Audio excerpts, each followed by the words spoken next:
for upcoming Science in the Virtual Pubs there. We are live on YouTube, by the way, and you can find our events calendar at that link. Science in the Virtual Pubs there. We are live on YouTube, by the way.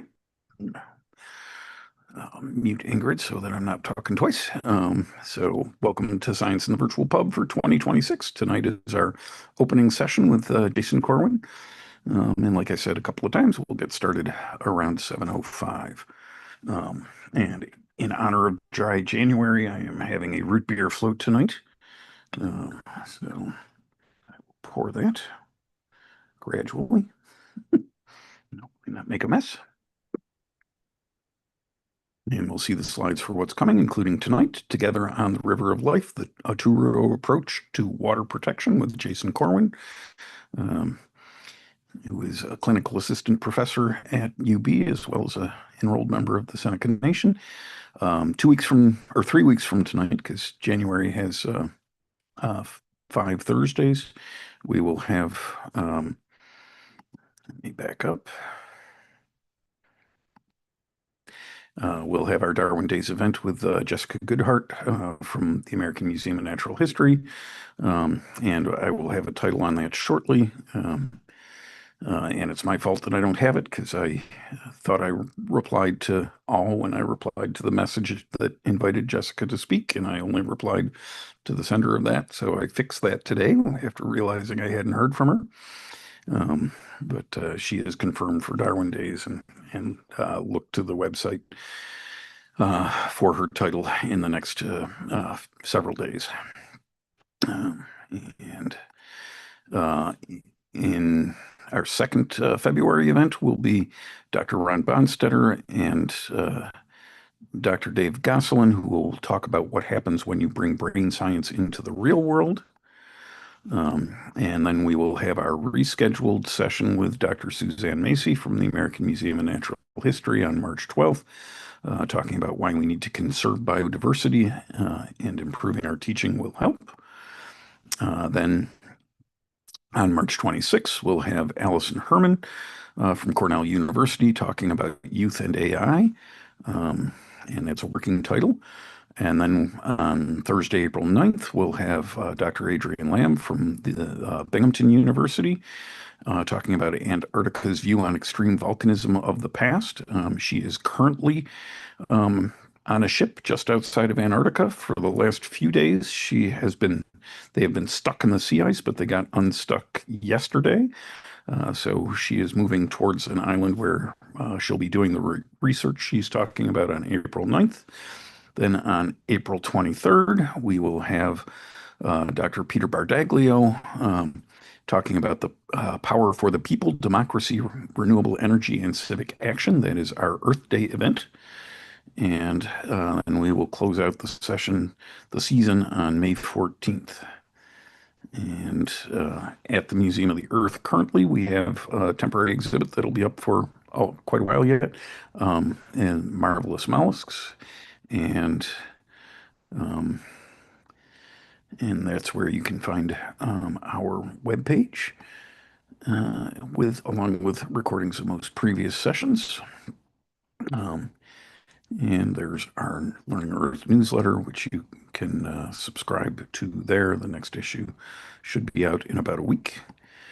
And I'm going to just bring us back to Jason, except for it won't go back.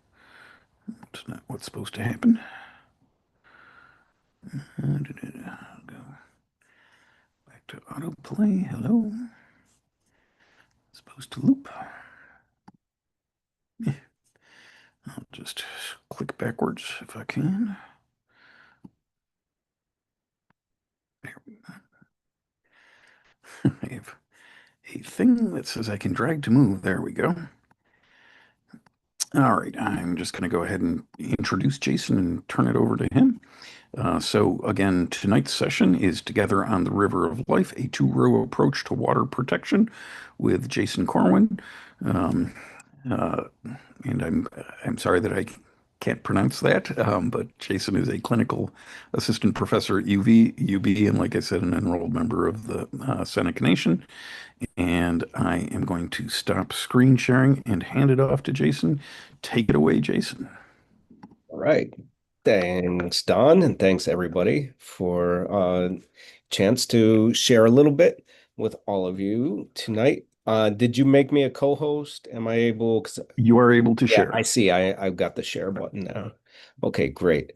Uh, yeah, so I am a clinical assistant professor at the Department of Indigenous Studies at UB, at my office right now, staying late. And I primarily teach our land-based learning courses as well as stuff having to do with environmental justice and our freshman seminar, and also things having to do with media and media representations, as well as activist history for Indigenous peoples. And I have a bachelor's from Cornell in communications. I have a master's and a PhD in natural resources, also from Cornell. And since that time, I was the director of media and communications for the Seneca Nation. I founded the Seneca Media and Communications Center. And I then 4 years ago jumped ship back into academia, and I've quite enjoyed a lot here at UB. We're having a great time. I've got a great team that I'm a part of in this department. So my professional work has been at the intersection of media and filmmaking and environmental education for quite some time now. And I've been a filmmaker for um, over 30 years, which is insane for me to think about now. And my first feature came out in 1999. That was 5 years in the making. And in that since then, I've made numerous shorts. I've done a lot of media education, a lot of community environmental education. And my academic work is really about the intersection of Indigenous knowledge and ways of knowing, digital storytelling, which is, very readily, easily accessible media production for the masses, and um, land-based learning. I actually have a monograph coming out this year on Cambridge University's Elements of Indigenous Environmental Research series called Indigenous Youth Digital Storytelling and Land-Based Learning. So stay on the lookout for that. So, this was a sort of last minute thing that Don and I pulled together since there was a last minute cancellation, and Don and I are working on a fantastic project with the Seneca Nation around some Great Lakes and watershed education.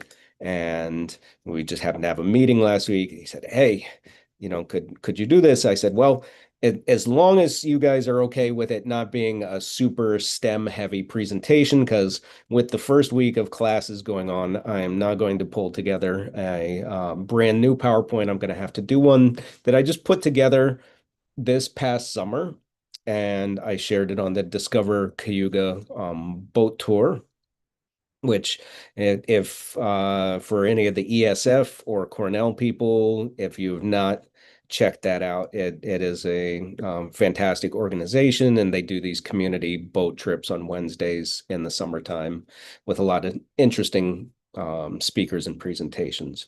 So I am going to, let's see, start and just get the slideshow going, and we will get into this little multimedia presentation.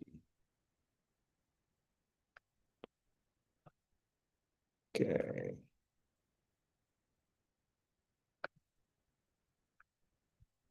Okay, is everybody seeing my PowerPoint? Great. Okay. So, nice. Little piece of artwork there from Carson Waterman, who is a renowned Seneca artist, and just phenomenal work on display at the Seneca Iroquois National Museum and the Birchfield Penny in Buffalo. And oh, that word that Don had trouble pronouncing, that is Onödowa'ga, which is the autonym for the Seneca people. And so that name literally means the people of the Great Hill. And that is a place that is on the southeastern end of Canandaigua Lake. If you've never been there, you should definitely check it out. Very beautiful. There's a DC unique area part of it. Finger Lakes Land Trust has protected a lot of areas there. There's some wildlife management units, so it's very um, pretty there. So let's talk about first about the ancestral ways of life, which, as anybody who's gotten the least bit of fourth grade education in the state of New York, as many of our probably ESF students have, you know that staples for survival for our people were corn, beans, and squash, more commonly known as the Three Sisters. We call them Dewenandanon de Joheco in the Seneca language. And, of course, hunting and fishing and in the very lush lands of the Finger Lakes and the Genesee River Valley supplied our ancestors for countless generations with an extremely healthy diet. So our central philosophical orientation, you could say, and is a practice that you may know and have heard of as the Thanksgiving address. It's Gunotnyok in the Seneca language, and it really has to do with putting ourselves in a mindset of gratitude for just how lucky we are to be alive. I mean, uh, we live on a planet that no matter what ecosystem we are in, there is stuff that is going to support our survival. And so, you know, our ancestors had developed this practice of regularly giving thanks. And this is something that is, you may have seen it if you've attended any native functions in the area. And it's something that's generally done at the beginning and the ending. And the point of it is to bring everyone together and being mindful about all things from the earth to the heavens and everything in between, with you could say special shout outs made to special acknowledgments to things that were very particularly important to us, like the wild strawberry, which is the first berry to appear in this area in June. um, the Three Sisters, of course, being staple food crops. The maple tree, the source of sweetness and some diversity in the diet, something to get you through the wintertime cold. So this is an artistic rendition of just some of the elements, and if you're ever fortunate enough to experience it, you will see that this is one of the core foundational philosophies of our people. And of course, if you follow influencers on social media, you'll hear people all the time talking about, how important attitude of gratitude is. And it's really true. And I think the psychological research is starting to back that up. So just to give a little contextual orientation to the land, this is a map that was made by one person that did a lot of study of our people back in the day, and it's got some of the place names. And so just, you know, to give a little bit of an alternate view of the area that everyone thinks of as New York. And really, the Lewis Henry Morgan did this and was, very much influenced by the colonial boundaries, which, our territories did not completely line up to New York State boundaries.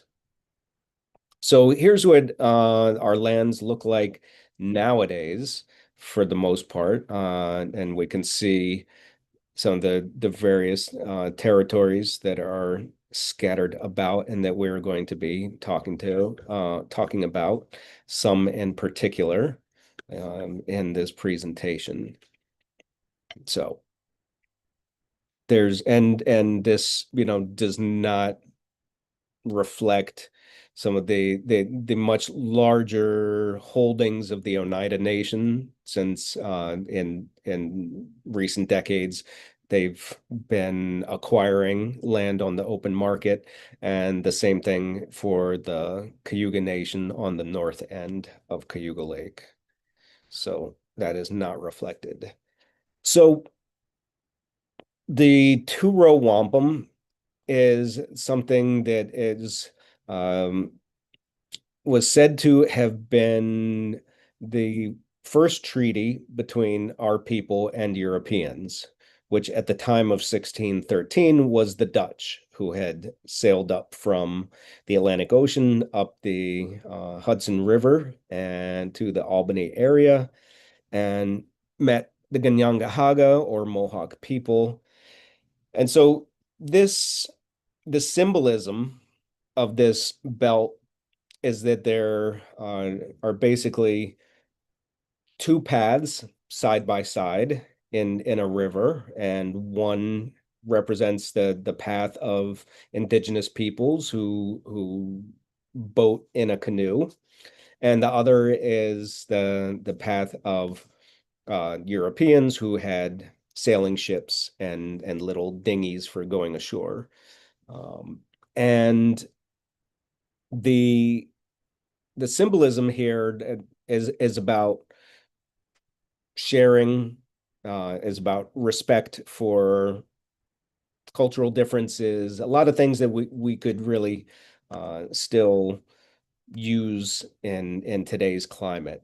And so back in 2013, with that being the 400th anniversary, there was a lot to do around there with Native and non-Native people coming together to um, mark this occasion. So here's the Ithaca Festival Parade and some folks bringing attention to it. Here's when the canoe journey that began on Onondaga Lake and went all the way to Albany and then down the Hudson River to New York City to get into the city in time for Indigenous Peoples Day, which is in the International Indigenous Peoples Day is in early August. And so here's some of the people at the piers in Manhattan.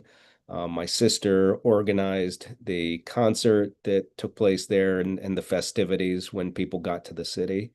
And there's me and my trusty companion, sled dog, little Miss Mickey, who was blind, deaf, and diabetic at this point. This was just a few months before she passed, and she was quite the star at the um, with people. And I think it was just good. It was great that she was blind at that point because I think she would have freaked out being in Manhattan. She was a country dog all her life. She had never seen city life. So now let's talk about some environmental justice topics, because here's where we get to where um, activism and indigenous knowledge and scientific knowledge about the environment through such disciplines as toxicology in particular come into play for Native peoples. So if, of course, any of the ESF students are more than familiar with the Onondaga Nation and hopefully are taking advantage of the opportunities to do work in partnership with the Onondaga Nation, because I know the Center for Native Peoples and the Environment at ESF It has a long-standing relationship with the Onondaga Nation. So the Onondaga Nation has had many issues over the years. One in particular has been Onondaga Lake, the birthplace of the Haudenosaunee Confederacy, where five nations came together, approximately 1,000 years ago, as the best educated guess as to when that took place. But this has had the distinction of being being the most polluted lake in the U.S. for quite a long time. So there was sewage runoff, there was sediment overload, there was a long history of industrial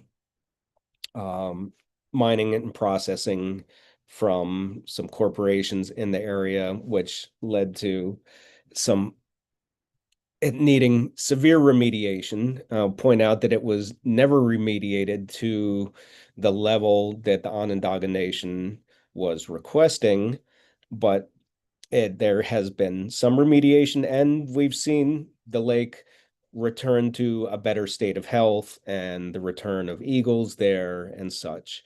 But, for any of us who are a little older, we remember when things were not so pretty there.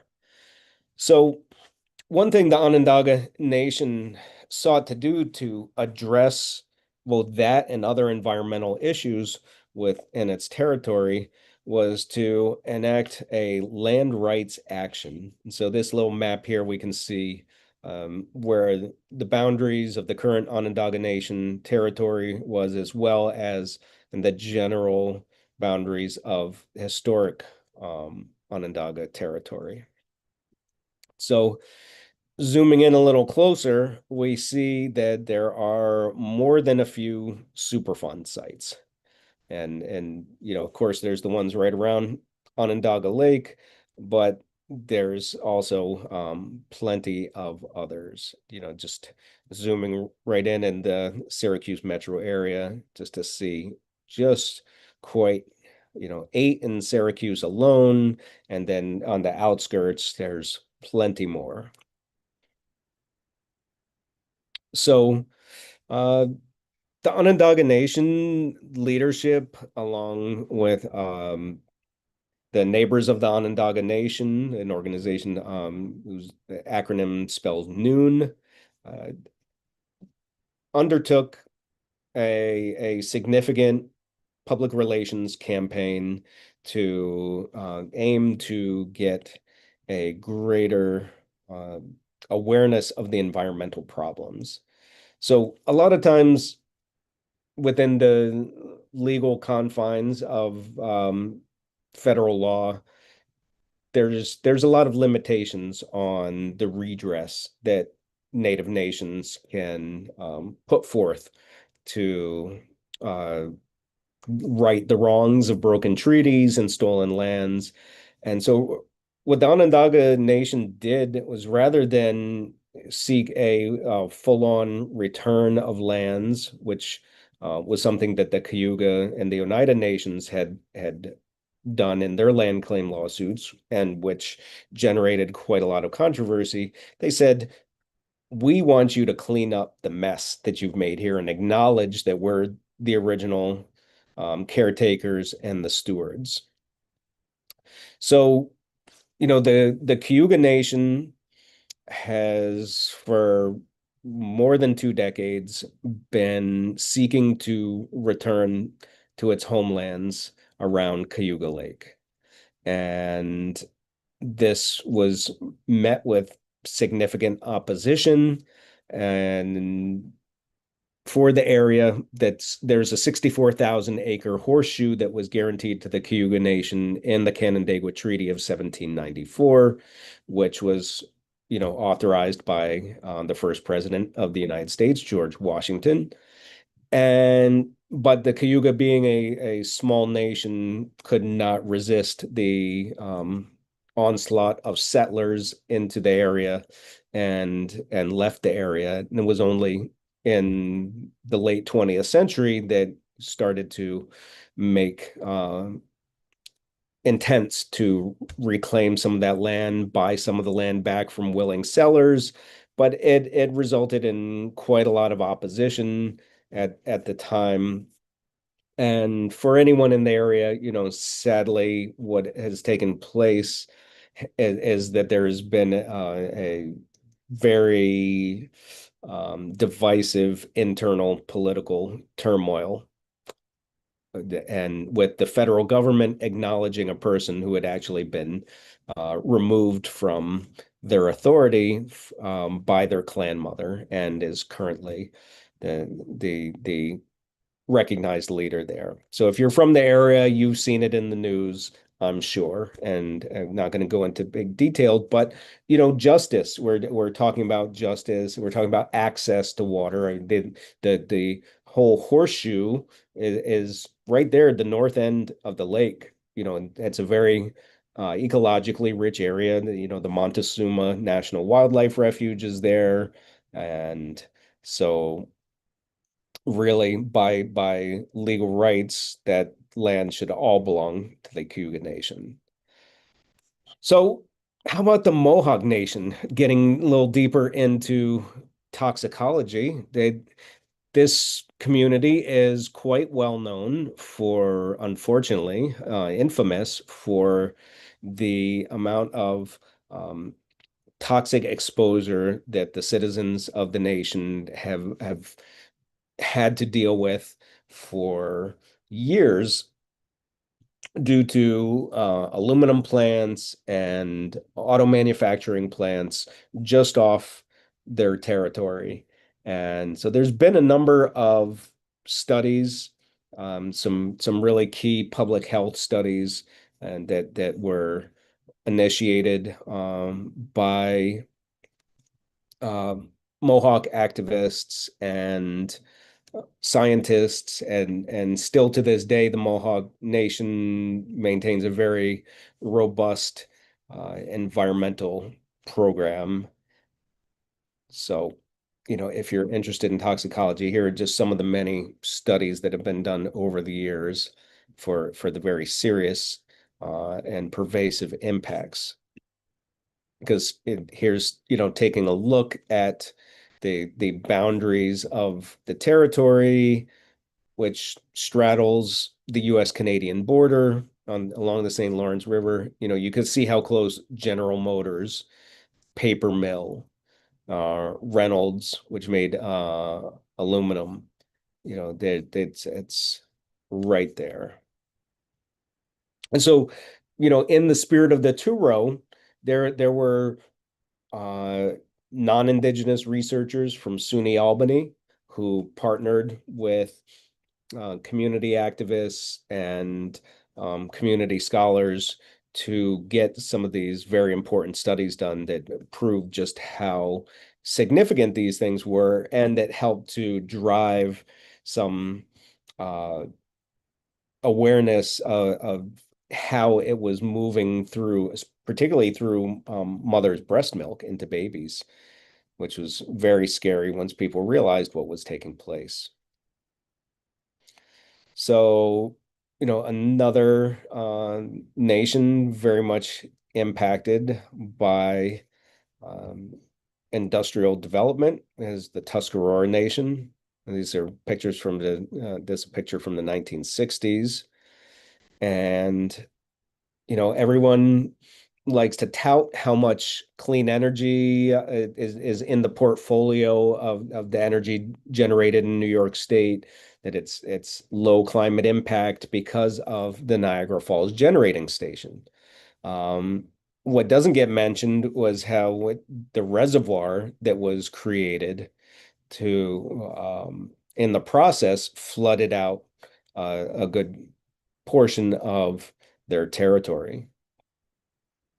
And so to this day, also, many people on the nation do not have good drinking water. There's a lot of well contamination, and there are a number of community groups, both in Niagara Falls and throughout the area, who've been doing water drives basically to truck in, whether it's pallets of bottled water or helping people get arrangements for water buffalo, water tanks, that this is an ongoing issue of just basic clean water access for people living on the Tuscarora territory. So turning to my own people, the Seneca Nation, we have the distinction on the Cattaraugus territory of being downstream from a high-level radioactive waste facility, which was a supposed to be a technological wonder. And so it's things like these that cause there to be oftentimes a great amount of skepticism towards scientists and industry because people were sold this idea that they would take the radioactive waste and reprocess it into usable fuel. And it was a technological failure and ended up being just a storage place for a lot of waste. It's being cleaned up right now. But again, like the contamination of Onondaga Lake, it is not being cleaned up to the level that the nations have wanted. And so these little water bodies marked here are little tribs of the Cattaraugus Creek, which flows right through the territory. So taking a look at um, historic Seneca territory, and you know, you can see the Cattaraugus Creek right there, just goes right through the center of the territory. And there's great concerns in the community about what effect that being downstream from a high level radioactive waste dump has been.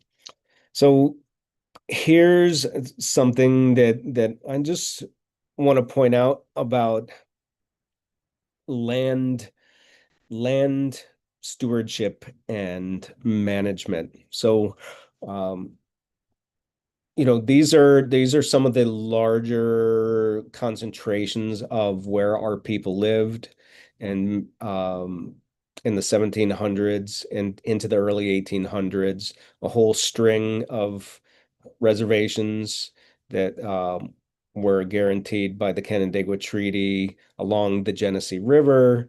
There was the Oil Spring Territory, a 1 square mile reservation to protect a natural petroleum seepage that was used as topical medicine by our ancestors. And then, all of these territories have major waterways running through them. It's not really marked on the Buffalo Creek one, but there is, the Buffalo Creek, or some people call the Buffalo River, goes right through, that territory. So, in speaking of land management, our ancestors were very much um, using fire to shape the landscape, and particularly to create these oak savannas with giant oak trees. And this is some great research that some folks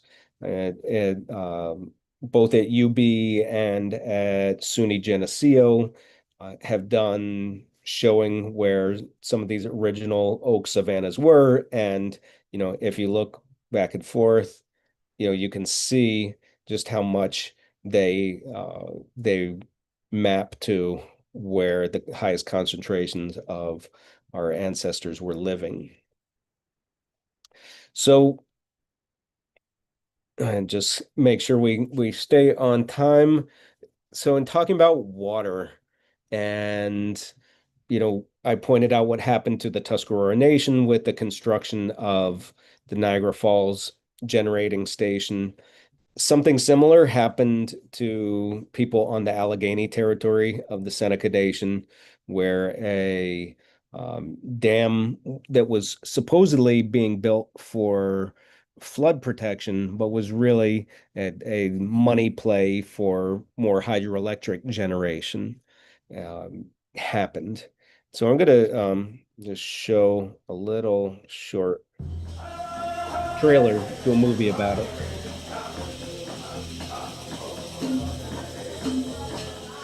We were an ancient people, ancient in a modern world in the eyes of the people who were trying to get us out of the way.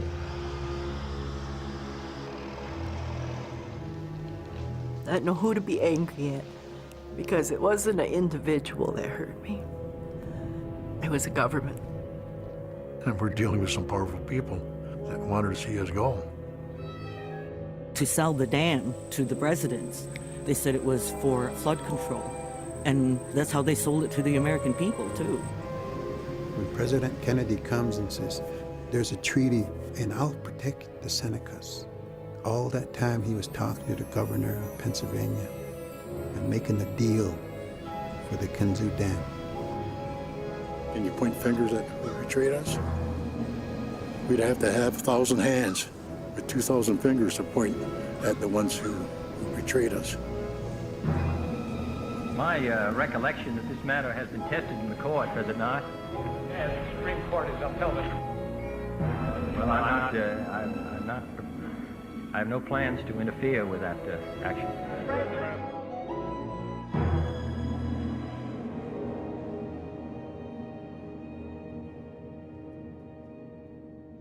So that's a great documentary that came out on PBS about a decade ago. You can look it up in the local library. So that happened in the 1960s. And more recently, the Seneca Nation faced another existential threat to the Allegheny River, which is called Ohio in the language. And of course, Ohio is a Anglicization of that, or a distortion, however you want to put it, a simplification, because they couldn't pronounce our words, perhaps. But that's where the word Ohio comes from. And, the river starts in Potter County, Pennsylvania, at a triple divide geological formation. There's only a handful of these in North America. I think this is one of 3 or 4. And this is where the Genesee River begins, the Allegheny River begins, and the western branch of the Susquehanna starts there. So as you can see at the bottom of the map, there was a proposed fracking wastewater treatment plant that was going to be put pretty close to the headwaters of that river. Just a few generations ago, our people were dealing with the United States coming in, damming up the river and flooding out 1/3 of the Allegheny territory. That the best farmland, just amazingly fertile river bottom, all flooded out. Everybody relocated, and the traumatic memory is still there, and it's commemorated every year in the community. There's an event every September called Remember the Removal. So all that is still on people's mind, and then this proposal of fracking wastewater coming in, and we had already been living downstream from a nuclear waste site on the Cattaraugus territory. So what happened was a coalition of native and non-native people, grassroots people, environmental scientists, activists, all came together and into a movement to protect the river. And this was some of the artwork that was generated at the time. And I'm just going to show you a little trailer for the documentary, or his little excerpt.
We give thanks to the water.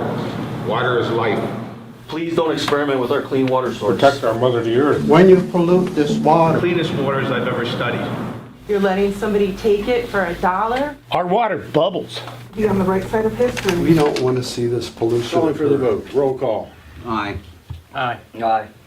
Aye. Aye. Motion passed.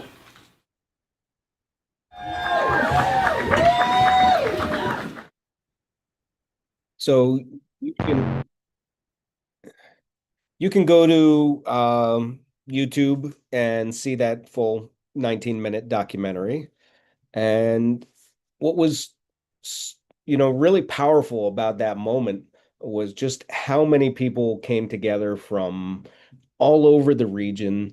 We started out having little meetings at the Seneca Nation library, and within a week, we had to move to the multi-purpose room at the community center because we had people that were driving from Coudersport an hour and a half to the Allegheny Territory every week to participate. And so it was really an awesome experience to be involved with a coalition like that. And this is something that we see come up time and time again around environmental issues, is that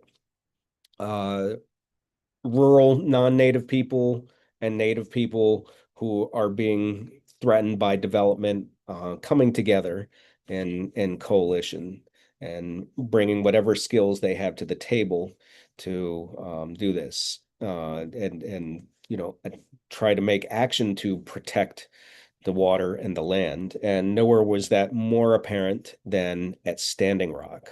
So we're going to have this is our last little short video. It's a trailer for a feature-length movie, the last feature-length movie that I made a few years ago about that. If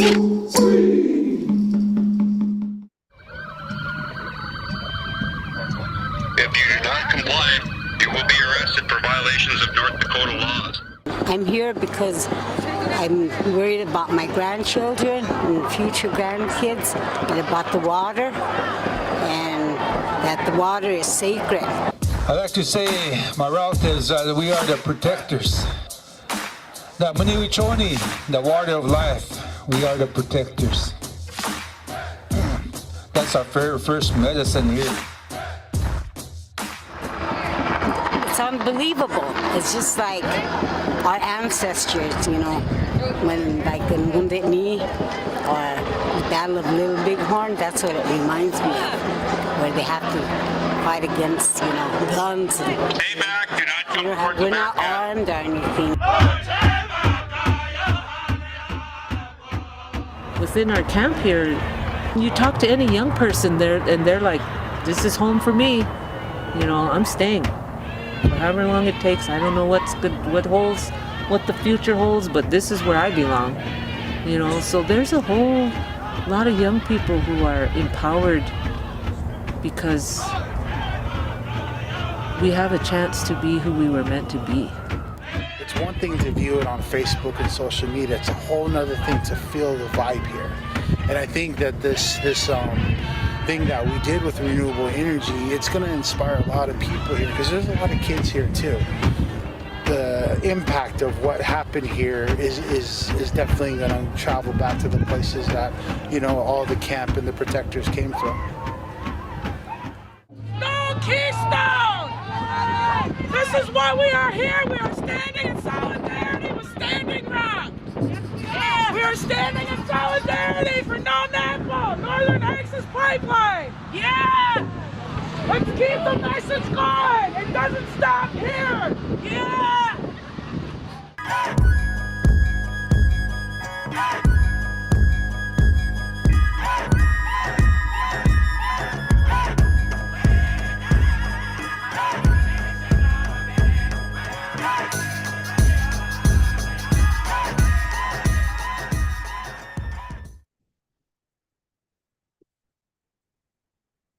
All right. So just a few more pictures, speaking about the Finger Lakes, the threat of Bitcoin mining operations, the threat of AI data centers in this region is very real, and the impacts to water are quite significant. There's just when I gave this presentation, there were some of the interns from the Cayuga Lake Watershed internship there, and they had done some volunteering for OGSTAT Sustainable Indigenous Futures, and a nonprofit organization based in Ithaca that I've been involved in. And so I had to give a little shout out to them because we had some volunteers from them helping us out. But, here's a data center project that is threatening the Tonawanda territory. So you can snap that QR code. You can find an organization called Allies of the Tonawanda Seneca Nation, and they're having an info session this coming Tuesday. It's going to be live in person and broadcast via Zoom, I presume. So you can find out more about that. And there are many people from SUNY ESF who have been involved in various capacities supporting the Tonawanda Seneca Nation. And so, yeah, that's about it. If you want to get in touch with me about anything having to do with environmental education or anything I covered in here, you can drop me an email. And I'm always, I may take a little bit to get back to you because it's the start of the semester and things are quite busy, and I get asked to do a lot of presentations and different things. And I try to accommodate as many as possible, especially for my friends. So again, I appreciate Don and Ingrid, Robert, everyone, and connected to PRI for the opportunity to share with a new audience of folks. And so I'm happy to take any questions that people have. Maybe we've got some science teachers or whoever, people. I remember when I was in school with at Natural Resources Department at Cornell, a lot of my fellow grad students, they would say, hey, I want to do really community engaged work. They appreciated the kind of stuff that I was into. And I used to think, oh, I'm not like STEM heavy like they are. I'm trying to, bridge my interests in media production and traditional knowledge and kind of figure out my own path. There was nobody in my department doing anything remotely like I was, but my fellow grad students really appreciated it for being. We all want our work to matter, right? And these were times that we had these great moments to come together to protect the water. And, this is something we should not take lightly, that we live in an area, the larger Great Lakes region, where 1/5 of the world's fresh water is. So things like fracking and data centers are, very serious concerns. Thank you very much, Jason. Let's open it up for questions, and feel free to either use the React button in Zoom to raise your hand, and that'll raise you to the top of my screen, or type questions in chat, and please don't be shy. And Kelly has a hand raised. Go ahead, Kelly.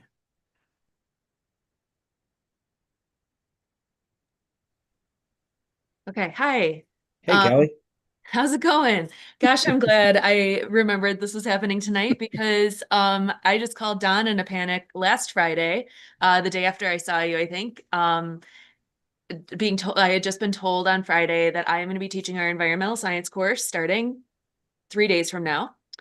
I've never taught environmental science before. And for people I don't know on the call, I don't know a lot of people here, but I'm teaching at Salamanca High School on the Seneca territory. And so, well, it's the Cattaraugus, no, it's the Allegheny territory, right?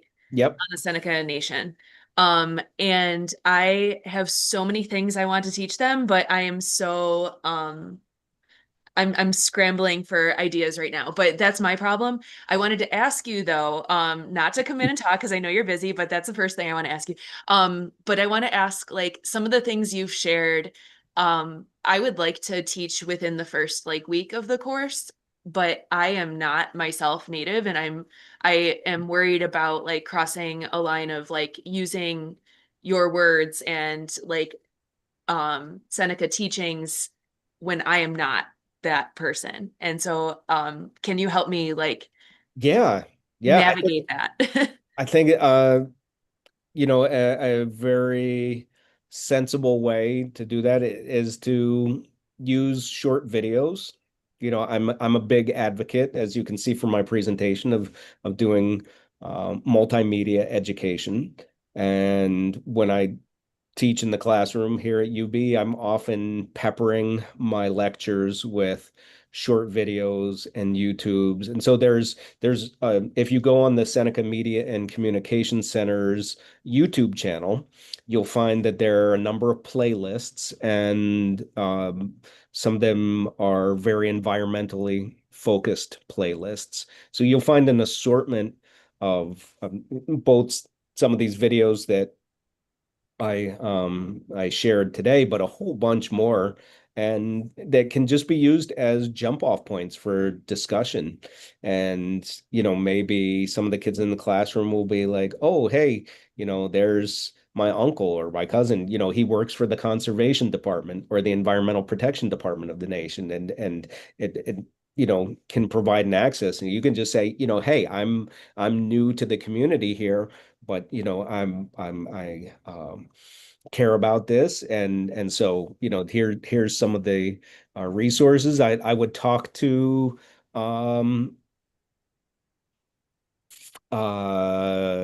Gabby, Yeah, and I did. I emailed a whole bunch of people last night.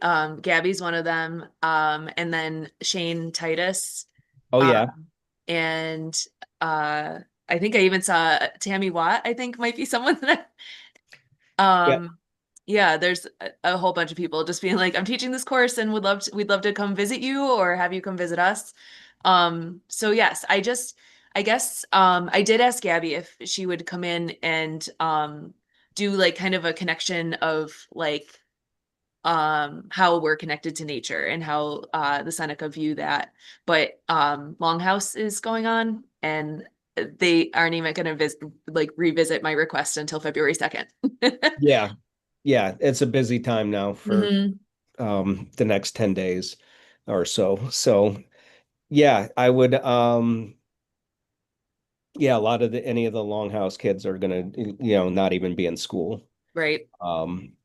So depending on the timing of it, I would be happy to speak to your students if we can like coordinate it with the school district for me to come down and like maybe give a presentation about coming to UB and for the high school students. Because you're teaching what grades again? I mostly teach 10th grade earth science, but this will be an 11th, 12th grade elective. Okay. Yeah, so perfect age group to, get them excited to come to UB. We would love to see that. So that's part of my job here too, as the director of undergraduate studies, is I like to get the word out to the local school districts. We bring students in once a year from all the school districts, but I like it when to go out there and just get into the classroom. Yeah, I would definitely make it worth your while too. You could speak to all the 10th graders too. Well, thank you so much. This was awesome. I'm so excited to teach this class now. Yay, good. Yeah, you've got my email, so you can hit me up. Do you want to stop screen sharing, Jason? Just Sure. so people can see everybody. Yeah. And we've got another hand up. Amari, you want to go ahead and unmute yourself and ask your question? Hello. Hello. Go ahead. Hi. Hi. How should I address you? Doctor, Jason, Dr. Corwin, Professor Corwin, I get called it all. Okay. Hi, doctor. For the SECNA, right? You're a part of that, right? I am a citizen of the Seneca Nation. That is correct. Did your parents ever tell you the traumatic history of it, or like what happened back in the day? Of anything in particular? I mean, it's kind of you can't. I mean, some parents may shield their children from some information until they're at an age appropriate level to deal with it, but it's kind of, you can't really get around it. That's when you've been the recipients of 500 plus years of genocidal intent. Mm-hmm.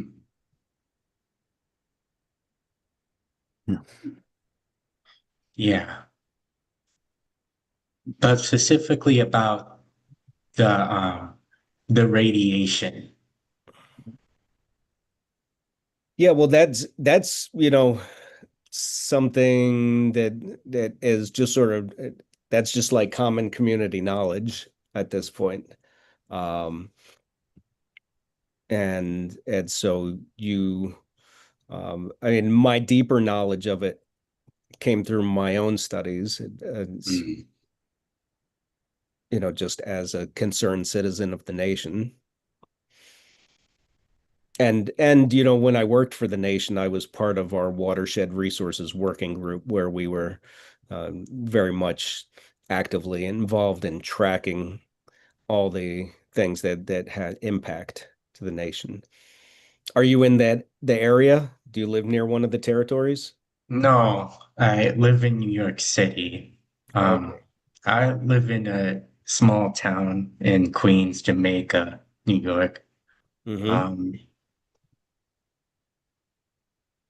Love the food in Queens. Yeah. Go ahead. For me, right, it's not extreme as the environmental injustice of what you face, right? But there's a lot of inequality of how, usually in Manhattan, I see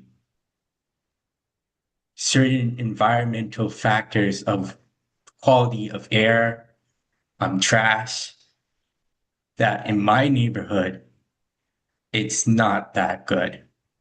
But in richer, more wider neighborhoods, it's like better. So,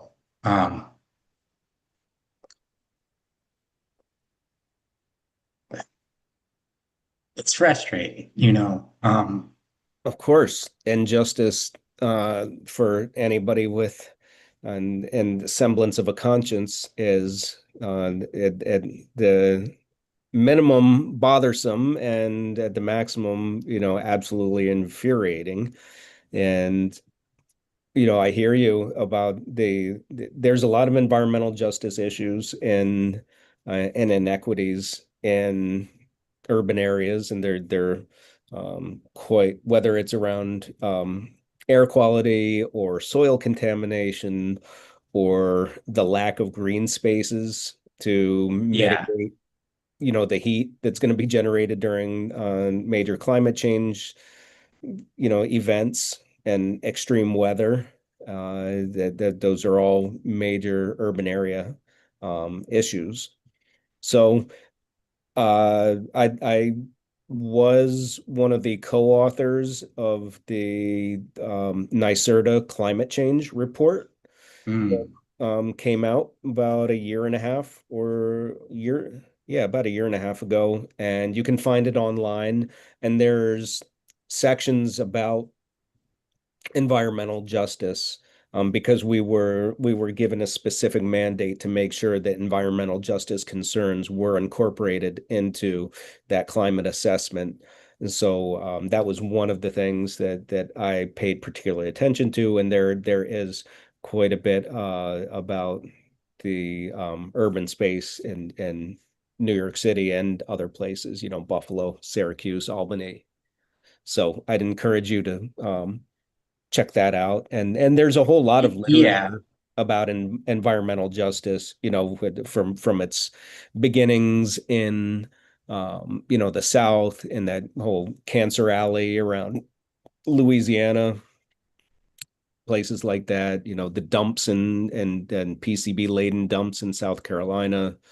Yeah, there's a lot out there. Yeah. Thank you. How do you what uh what what did you work on exactly? Let me type it in so that I know. Okay, I think while you're typing, we've got another question in the chat from Bruce Rich, who asks, I come from Eden, which is a little town in western New York, and now live in Ithaca. When the dam was built, and that's the Kinzewib Dam, how many burial graves were moved to the surrounding hills? Do you happen to have an idea about that? I don't remember the exact number, but it was pretty significant. I mean, entire graveyards were relocated to an area that's just outside of Steenberg, and that is particularly distressing. To I mean, I can't even imagine that having to sit there and we, especially in our culture, we have a lot of reverence for and respect for the ancestors that and Euro-American culture has not demonstrated that level of respect, at least to our ancestors, and because burial sites and indigenous graveyards have been treated as objects of scientific curiosity and inquiry or just outright looting. And there is no, it would not be seen as acceptable for archaeologists to go and really dig around in somebody's grandparents' grave. But that so that's been a major issue that we've contended with for a long time. And so to answer the question, I don't know the specific number, but it was significant, and it was very traumatic for people to have to watch those graves get relocated, the houses get burned down by the Army Corps of Engineers, the both the Longhouse, which is the building that the traditional people gather for ceremonies, and the churches down in that area for the people who ascribe to Christianity, all were are no more. There's an effort right now to reclaim part of that area of the lands that were condemned by the dam. They set a 1365 elevation as like anything below that was condemned. And but the dam the reservoir never gets close to that. And so there's been a big move to reclaim those lands so that people can go back and if they want to build homes there again. Other questions? And Amari, did you have a second question you wanted to ask? No, Don. Okay. I just want to say thank you, though, to Doctor. Oh, you're quite welcome. You. Were you going to type out a question, or were you going to type out my response to a second? Oh, yes, question? I was going to type out your response so that I could look into it later of your work. Oh, okay. Of what you just said, but I forgot.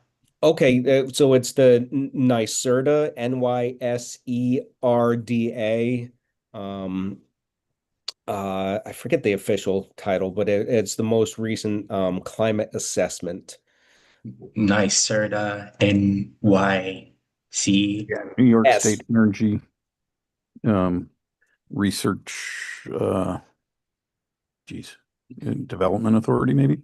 Yep. Like that. There we go. And Ingrid put the link in. There we go.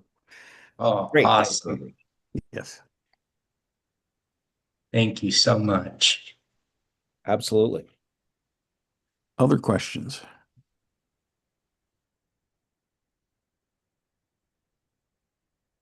I'm going to wait 15 more seconds or something, and then I will come up with one or two of my own.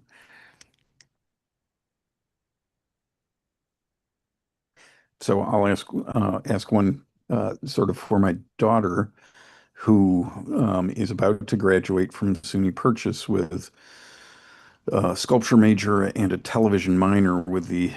She chose that combination to hopefully work in a TV or movie studio's art department.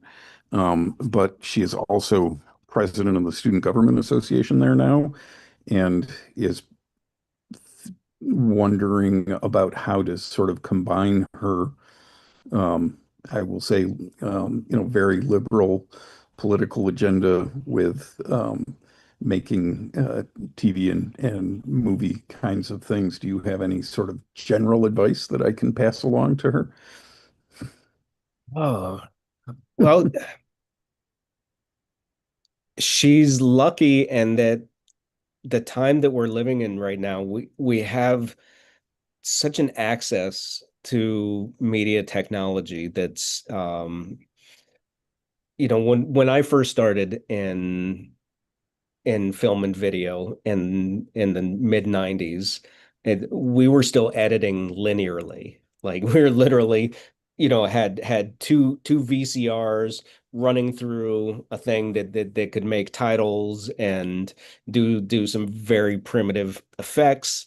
And we had a machine that ran the time code, so it was precise, but we were literally editing in linearly, because if you wanted to do nonlinear editing, you had to rent space at a studio for crazy money.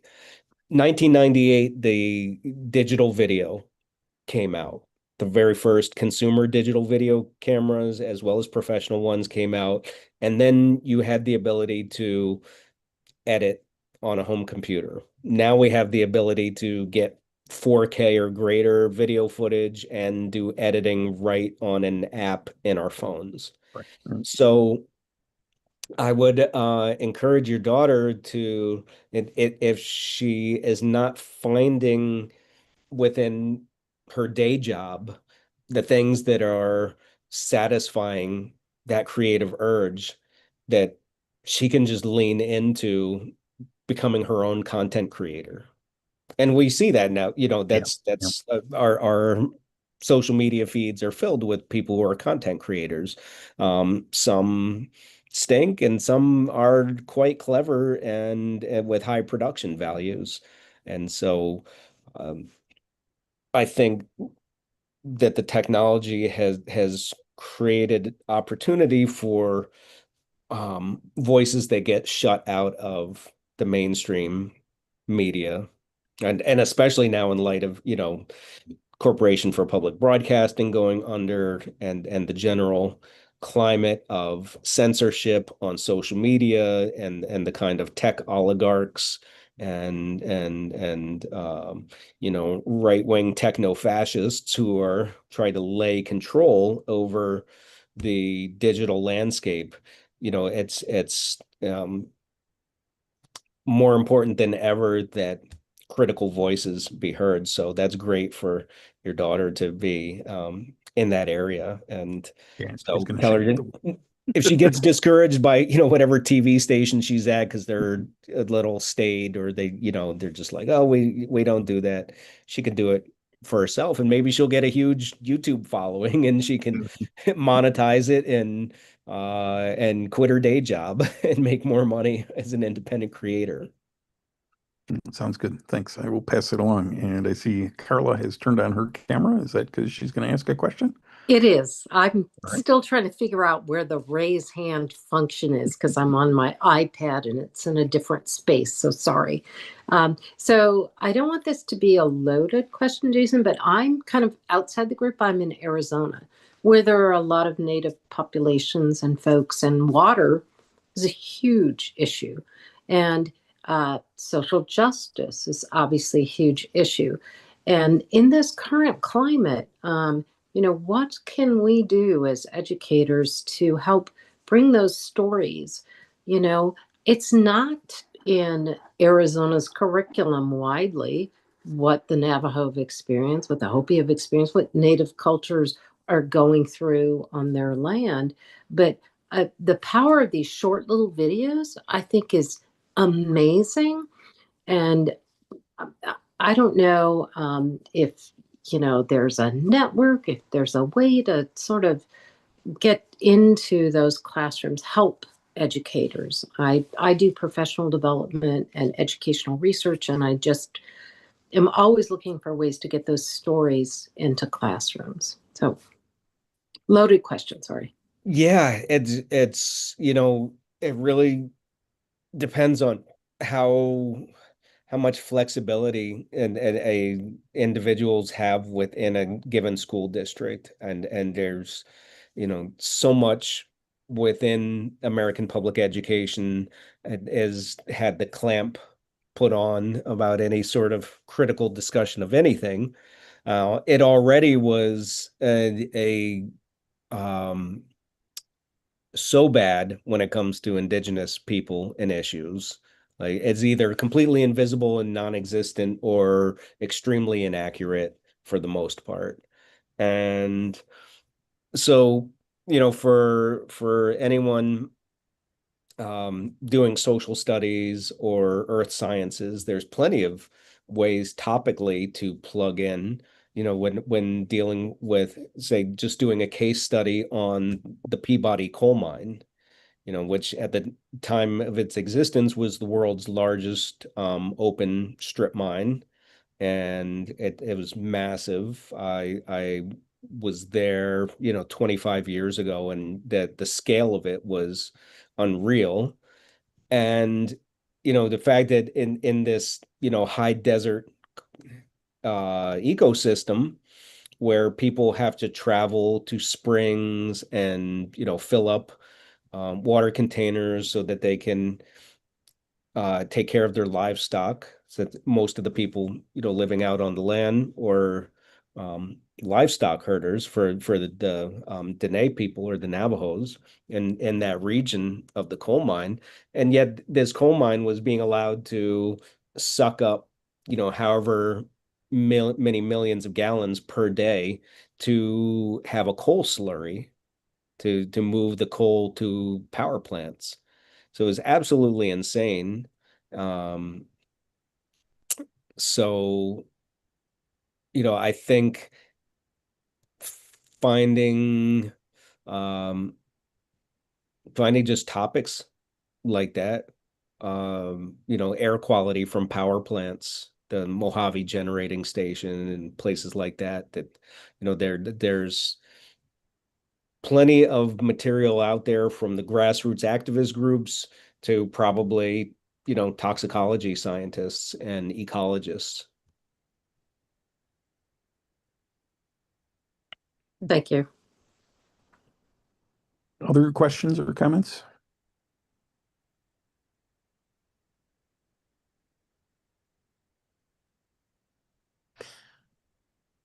If there are none, we can call it a night and thank Jason very much. And